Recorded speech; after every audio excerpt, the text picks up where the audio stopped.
Hey there, I'm Dayna Johnson, dental practice management expert, certified Dentrix trainer, and founder of Navoni, revolutionizing the dental industry through innovation and strategic leadership. It wasn't long ago that I lived in your shoes, navigating the daily challenges of managing a dental practice with the hopes and dreams of having a productive schedule, money in the bank, and getting home on time to my sweet daughter. After 25 years working in the dental practice and 17 years as a certified Dentrix trainer, I found my life's work, helping dental teams one-on-one, optimizing their systems and software. If you are looking to create the thriving dental practice you have always dreamed of and empower your high-performing dental team, you are in the right place. Let's get started. Hey, my friends. Welcome back. So over the past, couple of weeks, you have been listening to me talk about, how to develop production goals, how to enter those goals into your Dentrix software, how to track and monitor those goals on a daily basis. Today, what I want to do is go through with you. Now the month is ending, like you've finished out the month, because over the past couple of weeks, we've been talking more about forecasting, like how can you see where you're going to end. So we see that finish line or that the light at the end of the tunnel down the road where we've been kind of monitoring our goals as we've been going along.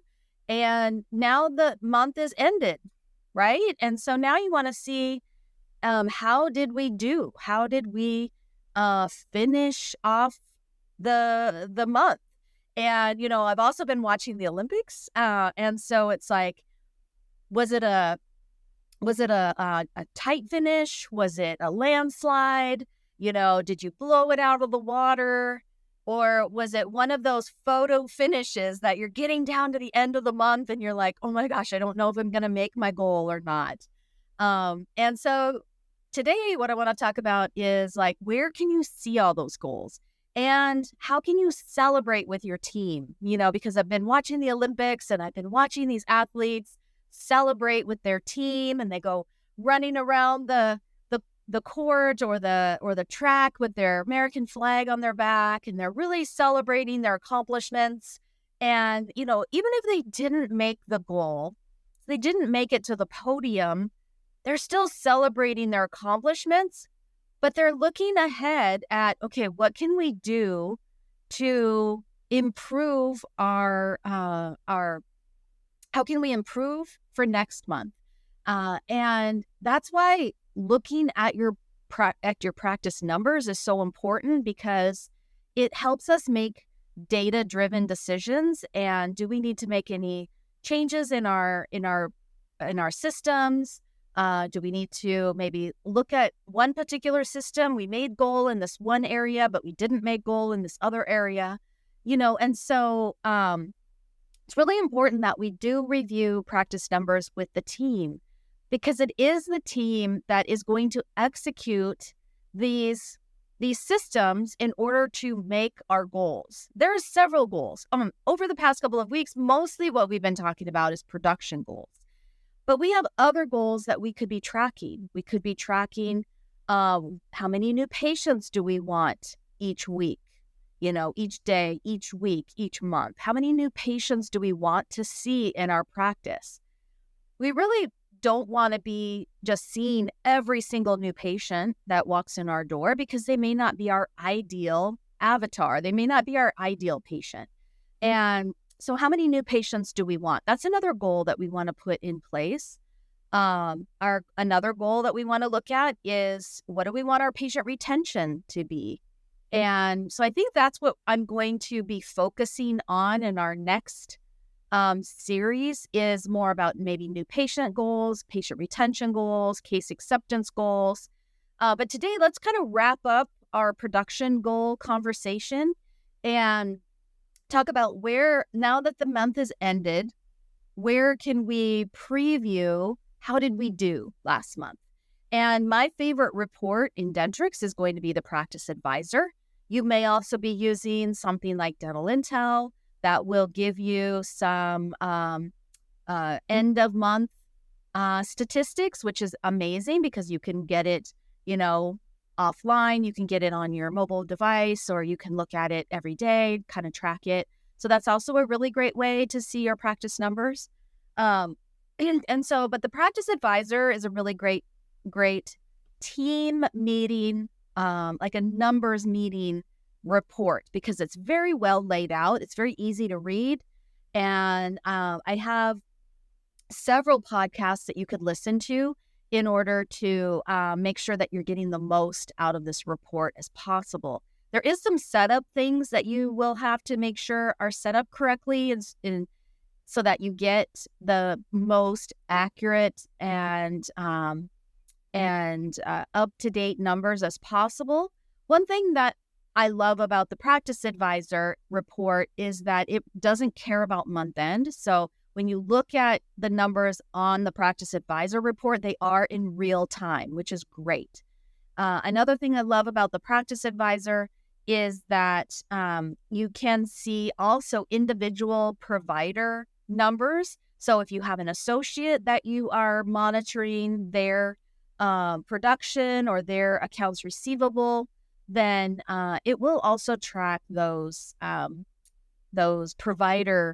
individual provider statistics also, which is fantastic, because if you have hygienists that might be getting paid on their collection or their production, they might be wanting to look at their end of the month numbers.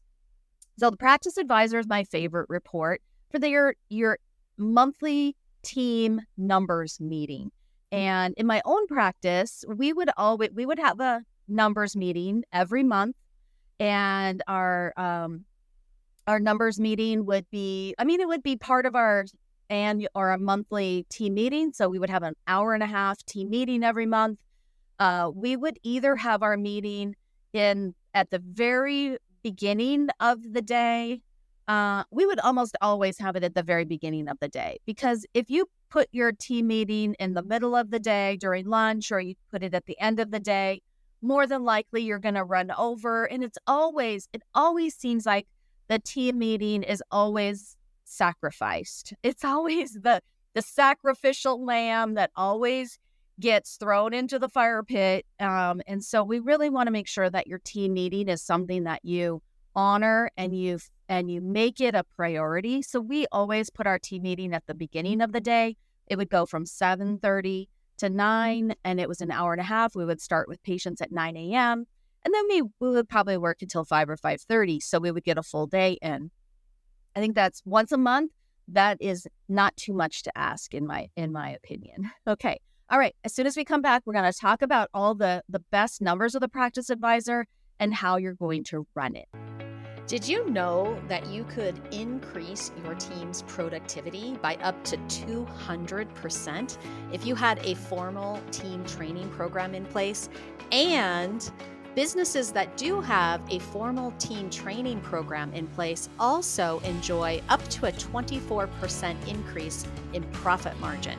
If you want to learn how and book a call with me, click on the show notes and book a free discovery call with me, and we will talk all about it. So the Practice Advisor has my top 5 numbers. We're going to talk about those 5 numbers over the next several weeks.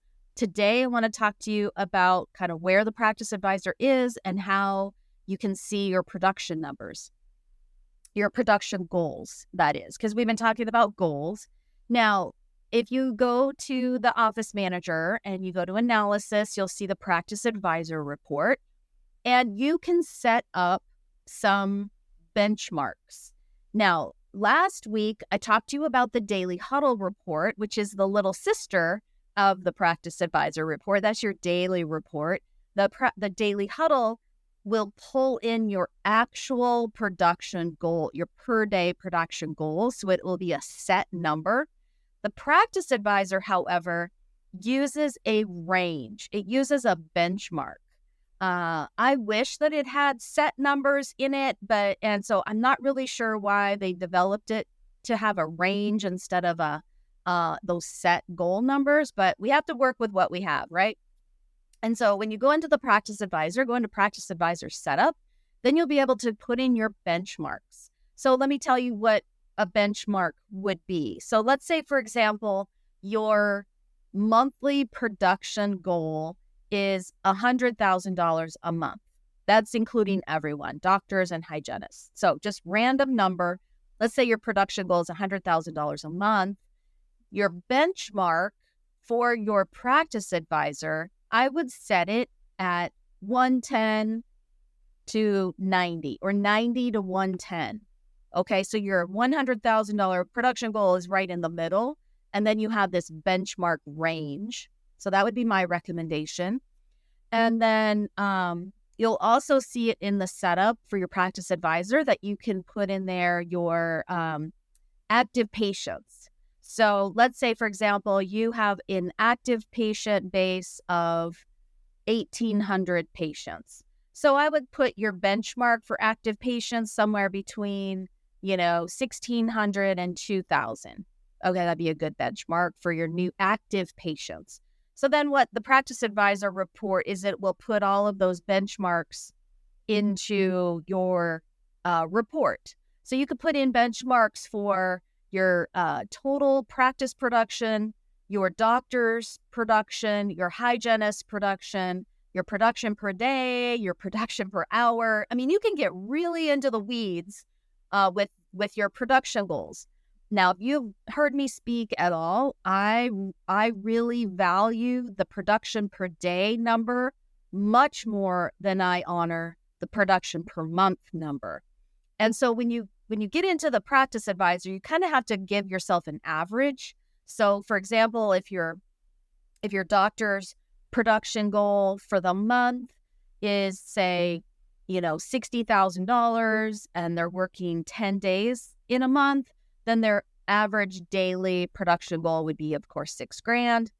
So you kind of have to do a little bit of math, of course. And so figure out what your production per day, production per hour would be. I think that's really important to track.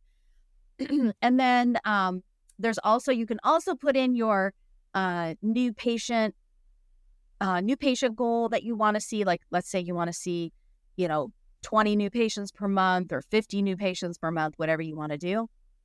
You can also put in your accounts receivable ratio goal. We're going to get into that a lot more in more detail over the next few weeks. But so today, I'm kind of focusing on the production. So put in your benchmarks in there.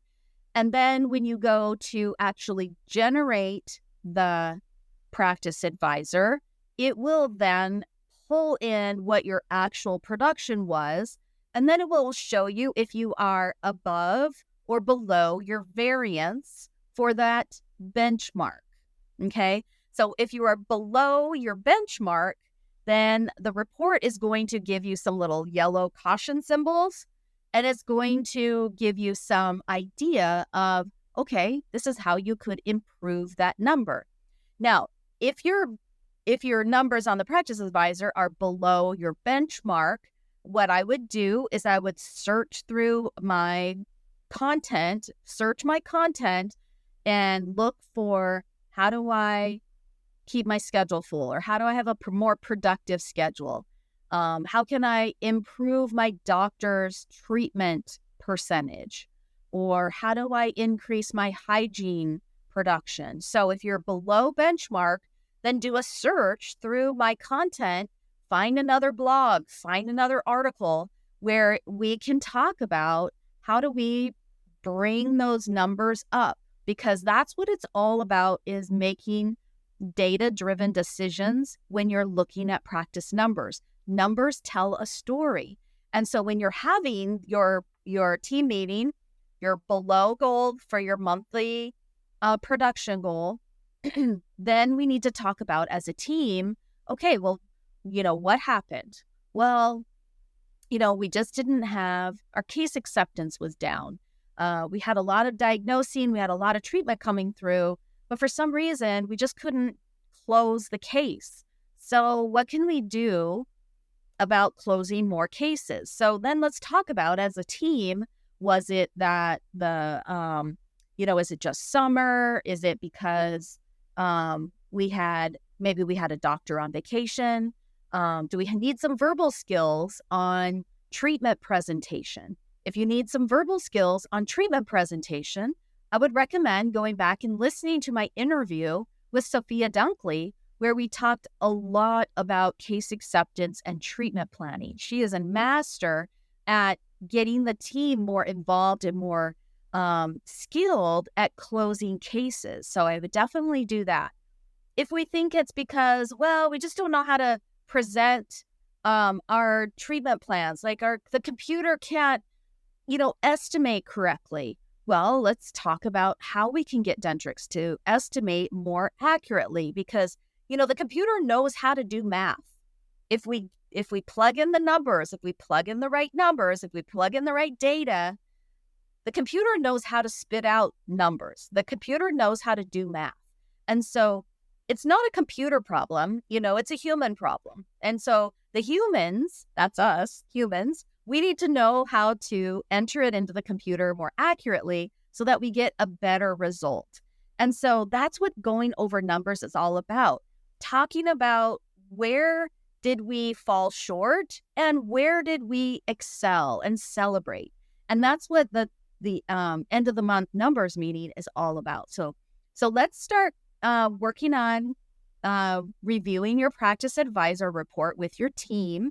And I look forward to, helping any of you go through those numbers with you. If you want to jump on a call, or, if you want to really deep dive more into your practice numbers and how you can make better data-driven decisions on your systems and having a more productive schedule and having more money in the bank, well, let's jump on a call, okay, and see how we could get you more resources so you can really optimize your software and help give your team those verbal skills and those systems that they really need to bring up your production numbers. So let me see how I can help. Let me ask how I can help.